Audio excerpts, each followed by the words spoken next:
कार्तिक मास तो हबिष मास यही हबिष मासरे समस्ते हबिष डालमा बनई था मुझे आज आपण मान सहित हबिष डालमा रेसिपी शेयर करी। देखो केते सुंदर भाव में आमर हबिष डालमा प्रस्तुत हो जाइए आपन देखि पारुथिबे। यार रेसिपी मुझे आज आपण मान सहित शेयर करी। आपण प्रथम रु शेष पर्यंत रेसिपी टी देखिए। आपन को जदि रेसिपी भल लगे ताहले प्लीज लाइक करेंगे, शेयर करेंगे और सब्सक्राइब करेंगे। फेसबुक पेज रे देखुथिले फॉलो तो निश्चित भाव में करेंगे। आसतु ताहले आमे आमर रेसिपी को आरंभ करिबा। ठीक मु जेमिति करिबी आपण मध्य सेमिति करिवे, देखिबे आपणकर डालमा रेसिपी बहुत भल हबो। ताहले आसतु आमे आमर हबिष डालमा रेसिपी को आरंभ करिबा। नमस्कार, मु रश्मिता रश्मिर रसशाला को आपण मानकु स्वागत जणाउछि। आशा करूछि आपण माने समस्ते भल रखिबे। आसतु ताहले देरी न करी आमे सेही रेसिपी आरंभ करिबा। आसतु ताहले आमे हबिष डालमा रेसिपी आरंभ करिबा। ए हबिष डालमा रे बहुत परिबा पड़ी न थाए, जेमति कि बहुबीज परिबा जोथरे बेसी मंजी थाए सेमिति मंजी परिबा पड़ी न थाए। एथिरे मुग डाली आवश्यक होई थाए। कंचा मुग डाली रे ही हमर बना हेई थाए हबिष डालमा। ए कार्तिक मास त हमर पवित्र मास। ए मासरे समस्त हबिष डालमा बनै थांती। तो या परि मु सब सामग्री रखी देइछे। जेमति देसी घी 2 चामच देसी घी नै जाइछि। एठी मु नै जाइछि एमिति आधा कप नडिया नहीं जाइछि।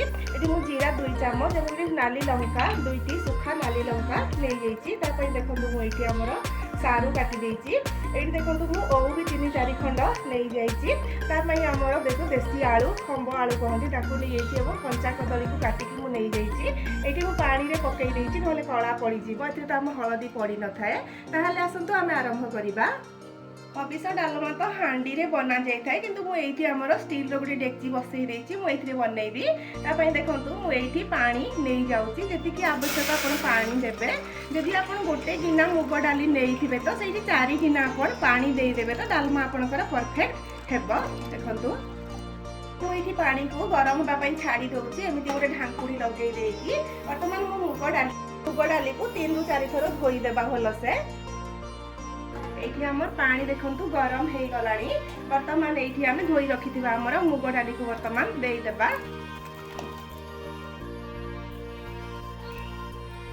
देखंतु एठी हमर डाली रो देखंतु एमिति फेण बाहरी गलानी। एई फेण को हमें काढी देबा। या स्वास्थ्य पय भल नुहे, तो एमिति आपण याको काढी देबे। देखंतु मु हमर डाली रो ऊपर फेण सब काढी देइछि। वर्तमान हमें एठी हम काटी रखिथिबा परिबा को एठी देई देबा। देखंतु मु एठी माटी आलू हम खंब आलू रखिछि ताकू वर्तमान एठी देई दउछि। एमिति केयरफुली देबे।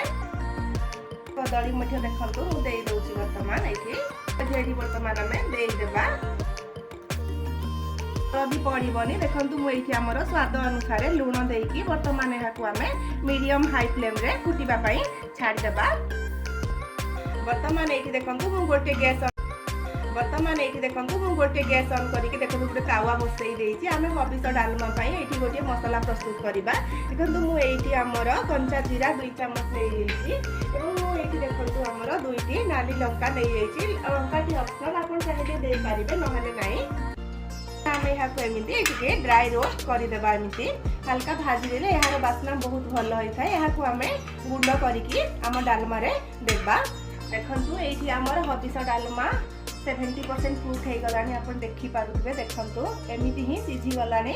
वर्तमान एठी आमे हमर काटिकी रखिथिबा ओउ को वर्तमान देई देबा। प्रथम आउ दबेनी, आपण एई टाइम रे ही ओउ देबे। एठी आमे देखंतु एमति मु नडिया को कोरिकी नै जाइछि। वर्तमान आमे याकू मध्य देई देबा। मु अल्प टिके रखिछि, पछे गार्निश करिबा। वर्तमान आमे याकू मीडियम हाई फ्लेम रे पुणी आउ 7 ରୁ 8 मिनिट एमति फुटिबा पई छाड देबा।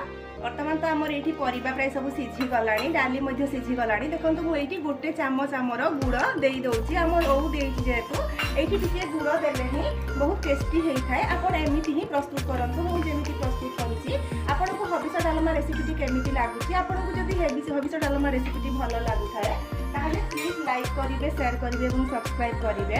फेसबुक पेज रे देखुथिले फॉलो तो निश्चित भाव में करिवे। किंतु हमर केते सुंदर भाव में हबिष डालमा प्रस्तुत हे गलानी।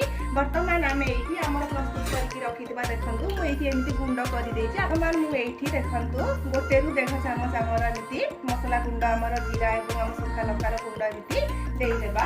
ଏହାକୁ ବୋଧେ ଆମ ଛୁଙ୍କ ଲଗାଯାଏନି। ଦେଖନ୍ତୁ ମୁଁ ଏଇଠି ଦେଶୀ ଘିଅ 2 ଚାମଚ ଦେଇ ଦଉଛି। ଏମିତି ହିଁ କରାଯାଏ ଆମର ହବିଷ ଡାଲମା। ଦେଖନ୍ତୁ ବର୍ତ୍ତମାନ ଆମେ ଏଇଠି ଆମର ଗ୍ୟାସର ଫ୍ଲେମ୍କୁ ବନ୍ଦ କରିଦେବା। ଏହାଠୁ ଆଉ ଅଧିକ ଥିକ୍ କରିବେନି। ଏମିତି କଲେ ଠିକ୍ ଆଉ ଟିକିଏ ଏହା ଅଳ୍ପ ଟିକିଏ ପରେ ଠିକ୍ ଆଉ ଟିକିଏ ଥିକ୍ ହେଇଯିବ। ବର୍ତ୍ତମାନ ଆମେ ଏଇଠି ଗ୍ୟାସର ଫ୍ଲେମ୍କୁ ବନ୍ଦ କରିଦେବା। ଦେଖନ୍ତୁ ବର୍ତ୍ତମାନ ମୁଁ ଏହାକୁ ଗ୍ୟାସରୁ ତଳକୁ ଓହ୍ଲେଇ ଆଣିଛି। ବର୍ତ୍ତମାନ ଆମେ ଏଇଠି ଅଳ୍ପ ଟିକିଏ ଆମର ନଡ଼ିଆ କୋରା ଏମିତି ଦେଇଦେବା। ଦେଖନ୍ତୁ ଆମର ପ୍ରସ୍ତୁତ କରିକି ରଖିଥିବା ଆମର ଜିରା ଗୁଣ୍ଡ ମଧ୍ୟ ଅଳ୍ପ ଟିକିଏ ଦେଇଦେବା। ଦେଖିବା ପାଇଁ ଏହା ବହୁତ ସୁନ୍ଦର ଲାଗେ ଏବଂ ଖାଇବା ପାଇଁ ତ ତାଠୁ ମଧ୍ୟ ବହୁତ ଭଲ ଲାଗେ।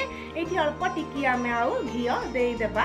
ବର୍ତ୍ତମାନ ଆମେ ଏହାକୁ ଏମିତି ଢାଙ୍କୁଣି ବନ୍ଦ କରିକି ରଖିଦେବା।